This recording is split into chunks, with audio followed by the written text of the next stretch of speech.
Welcome all. So I Raghav Nirula with my team Exception had chosen the challenge given by the team Youngistan Foundation. The challenges that Youngistan Foundation is facing now will be addressed by us in a very short and concise way. The challenges that they were facing were like their community driven portal was not up to the mark and their volunteers had to register through manually and was not very socially engagement with the volunteers. So they wanted to build a socially engaging community platform for the volunteers, and they wanted to incentivize the volunteers too and give them some personalized experience. So for this, we tried to build a web app that used the tech stack of Django, Redis, MySQL, Charge.js, and the front-end part for the form submission. We use HTML and JavaScript. Now, I'll dive straight into the demo of the project and do the work. Now, this is the admin portion of the work. Like for the admin access, only the coordinators or the main CEO of the company might be having should have the access. So from here, the admin can add tasks, events. Like for the every event, he can add particular task. Like for an event named blood donor, he could add tasks. He could add a little task. Like I'll just show you the demo of the working. Like add tasks and make a new task.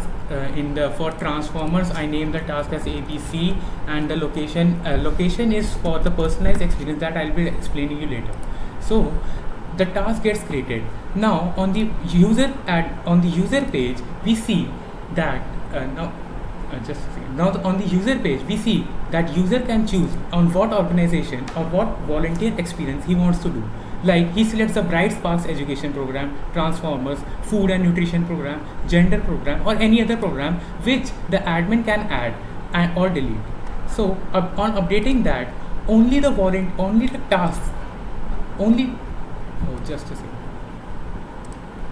On updating that, only the tasks in the Bright Sparks education program can be chosen by the volunteers. And to give it a more personalized experience, we track the IP addresses of the users and give them the volunteer tasks on the basis of their IP locations. So it would be more useful for someone working in Delhi to get a volunteer task in Delhi rather than getting the volunteer task from Mumbai, Hyderabad, Jaipur, etc.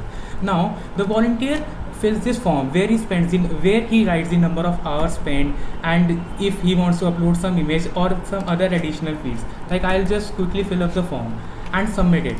Now this form is not directly submitted.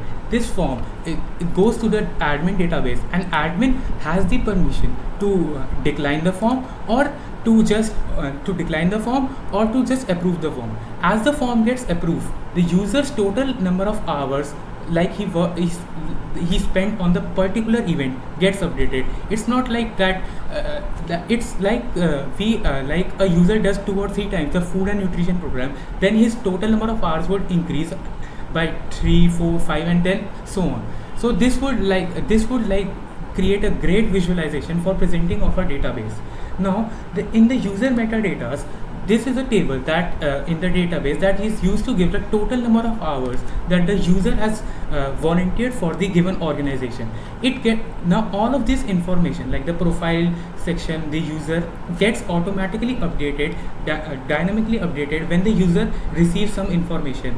When the user receives some information and volunteers for it, or he wants to update some information. Now all this is been presented by the charts.js.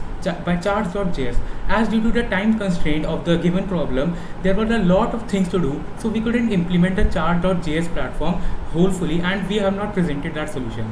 Now the future scope of this problem might be to get a more robust API for getting the IP addresses. The IP address API that we use was capturing a distance for about 50 kilometers. So using like Google Maps API or some other platform API, we could make a more good localization of the volunteer and have a good very new experience. Also we could use some more robust databases or some good front-end framework for the application. Now that's all from our side, and I hope you liked it. Thank you.